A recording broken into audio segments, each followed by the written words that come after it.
Shalom saudara-saudara yang dikasihi oleh Tuhan. Hal yang selalu dipertanyakan manusia kepada Tuhan atau mempertanyakan Tuhan adalah terkait dengan penderitaan yang dialami manusia. Namun saudara, manusia lupa akan satu fakta yang lebih daripada penderitaan itu sendiri, yaitu kematian. Saudara, manusia pernahkah berpikir, mengapa kehidupan ini perlu ada kematian? Salam jumpa dalam program Tuhan adalah Gembalaku. Saudara, fakta yang paling membuat sedih dan frustrasi bagi manusia itu adalah kematian. Karena tidak ada apapun yang dapat manusia lakukan dan segala sesuatu harus ditinggalkan melalui kematian itu. Namun lebih daripada itu saudara, bahwa fakta adanya ketidakpastian setelah kematian, jikalau kita merenungkannya, maka saudara, manusia berada dalam ketakutan yang luar biasa, bukan? Apalagi kematian itu tidak selalu terkait dengan usia. Siapapun dan kapanpun seseorang manusia itu dapat berjumpa dengan fakta kematian. Dia siap atau tidak siap. Dia sadar atau tidak sadar.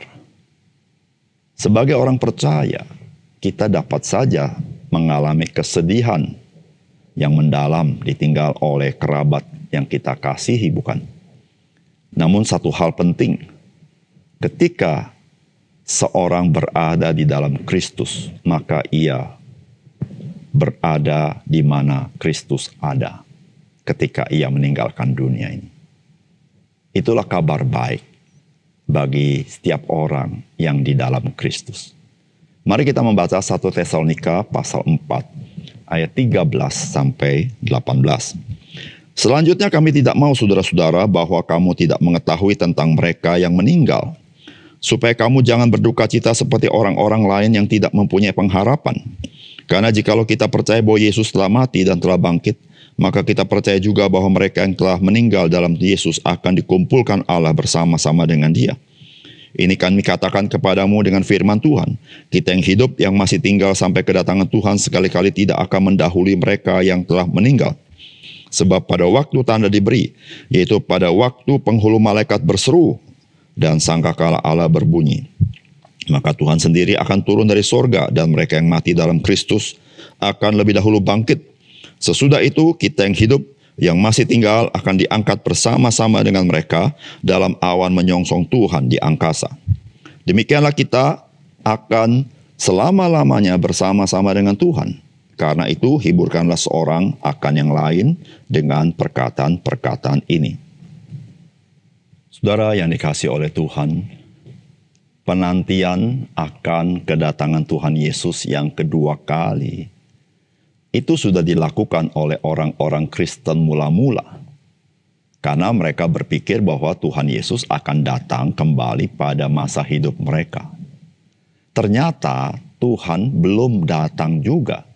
Sedangkan orang-orang percaya pada masa itu satu persatu mulai meninggal dunia. Maka mereka menjadi sangat berduka cita. Saudara, di sini firman Tuhan hendak mengajar bahwa kematian tidak dapat memisahkan seseorang dari kasih dan kuasa Kristus. Atau dalam bahasa lain, Kristus tidak dapat dibatasi oleh kematian seseorang. Bahkan ketika Tuhan datang kembali, maka yang mati di dalam Kristus akan bangkit terlebih dahulu. Saudara, apakah pesan firman Tuhan bagi kita? Yang pertama, orang percaya memiliki pengharapan yang pasti akan kemuliaan Tuhan. Saudara, firman Tuhan berkata, selanjutnya kami tidak mau saudara-saudara bahwa kamu tidak mengetahui tentang mereka yang meninggal, supaya kamu jangan berduka cita seperti orang-orang lain yang tidak mempunyai pengharapan. Karena jikalau kita percaya bahwa Yesus telah mati dan telah bangkit, maka kita percaya juga bahwa mereka yang telah meninggal dalam Yesus akan dikumpulkan Allah bersama-sama dengan Dia. Saudara, jikalau manusia merenungkan kehidupannya, maka pada puncaknya, maka manusia itu bukan di dalam kemuliaan, tetapi di dalam kehinaan. Dan pada puncaknya manusia itu bukan di dalam kehidupan, tetapi di dalam kebinasaan. Betapapun dia berjaya dalam kehidupan sehari-hari tiap harinya, namun ujungnya dia menjadi seorang yang tidak berdaya. Saudara, upah dosa ialah maut, yaitu kematian. Saudara, kalau kita merenungkan mengapa upah dosa itu adalah kematian, supaya manusia sadar bahwa manusia tanpa Tuhan, dia tidak dapat berbuat apa-apa. Kalaupun dalam kehidupan ini manusia merasa sombong dia dapat berbuat segala sesuatu, tapi pada akhirnya manusia harus sadar dia tidak dapat berbuat apa-apa. Dan saudara, kematian itu membuat suara Allah begitu jelas, panggilan Allah begitu jelas, supaya kita percaya kepada Dia. Dan saudara, kita bersyukur Tuhan sangat mengasihi kita. Oleh karena itu dia mengaruniakan Kristus, supaya barang siapa percaya kepadanya, dia tidak binasa, tetapi beroleh hidup yang kekal. Dia tidak masuk ke dalam kehinaan, tapi dia masuk ke dalam kemuliaan. Dan saudara, itu yang Tuhan Yesus katakan kepada kita. Tidak ada siapapun yang dapat merebut kita dari tangan Bapa kita. Dan tidak ada segala sesuatu yang dapat merenggut kita dari tangan Tuhan Yesus. Disitulah saudara, sebagai orang percaya, kita bukan sedang menuju kepada kebinasaan, tetapi kepada kehidupan yang kekal. Kita bukan menuju kepada kehinaan, tetapi kita menuju kepada kemuliaan Tuhan. Sehingga saudara, mari kita yang hidup di tengah-tengah dunia ini sebagai orang percaya, kita hidup dengan optimis, kita hidup dengan semangat, kita hidup dengan penuh sukacita di dalam Kristus, saudara. Karena saudara, apapun yang kita alami, saudara, kita sedang menuju kepada kemuliaan Allah. Ketika Kristus datang kembali di dalam kemuliaannya, menjemput kita, orang-orang percaya yang Dia kasihi. Yang kedua, saudara, kedatangan Kristus yang kedua kali itu mengubah cacat celah dan kefanaan kita kepada kesempurnaan dan kekekalan. Saudara, firman Tuhan berkata, sebab pada waktu tanda diberi, yaitu pada waktu penghulu malaikat berseru dan sangkakala Allah berbunyi, maka Tuhan sendiri akan turun dari sorga dan mereka yang mati dalam Kristus akan lebih dahulu bangkit. Sesudah itu kita yang hidup yang masih tinggal akan diangkat bersama-sama dengan mereka dalam awan menyongsong Tuhan di angkasa. Demikianlah kita akan bersama selama-lamanya bersama-sama dengan Tuhan. Saudara, kedatangan Tuhan Yesus yang kedua kali, yang seringkali orang memiliki konotasi sebagai kiamat, saudara. Kiamat akhir dunia ini.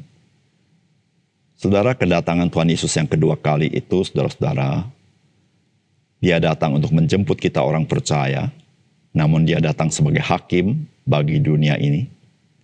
Namun Dia datang juga untuk menjadikan langit dan bumi baru, di mana di dalamnya terdapat kebenaran yang sejati dari Allah. Dan saudara, ketika Tuhan Yesus datang kedua kali, maka Tuhan Yesus, Dialah yang mengubah cacat celah kita menjadi sempurna. Dia yang mengubah kefanaan kita menjadi kekekalan. Itulah anugerah Tuhan bagi kita orang percaya. Saudara, kita sebagai orang percaya terus hidup di dalam hidup ini dan tidak pernah tanpa cacat celah. Ada banyak cacat celah dalam hidup kita. Ada banyak kegagalan hidup kita. Saudara, kita terus dikuduskan, terus dimurnikan oleh pekerjaan Roh Kudus untuk menjadi serupa dengan Kristus. Namun saudara, kita tetap adalah orang-orang yang bisa gagal di dalam hal seperti itu. Tetapi saudara, ketika Kristus datang, maka Dia membuat cacat celah kita dilengkapi untuk disempurnakan sehingga kita menjadi sempurna di hadapan Tuhan. Saudara, jikalau kita merenungkan hidup kita ini, saudara, tanpa Kristus, apakah kita bisa memenuhi syarat sebagai kewargaan sorga? Saudara, siapa manusia yang dapat hidup sempurna? Tidak ada. Tetapi saudara ingat, Sorga itu sempurna, Allah itu sempurna dan tidak mengenal cacat celah. Saudara, hal ini sudah dikatakan dalam perjanjian lama, kurban-kurban yang dibawa kepada Tuhan tidak boleh bercacat celah. Saudara, disitulah saudara kita mengerti mengapa kita perlu anugerah di dalam Kristus.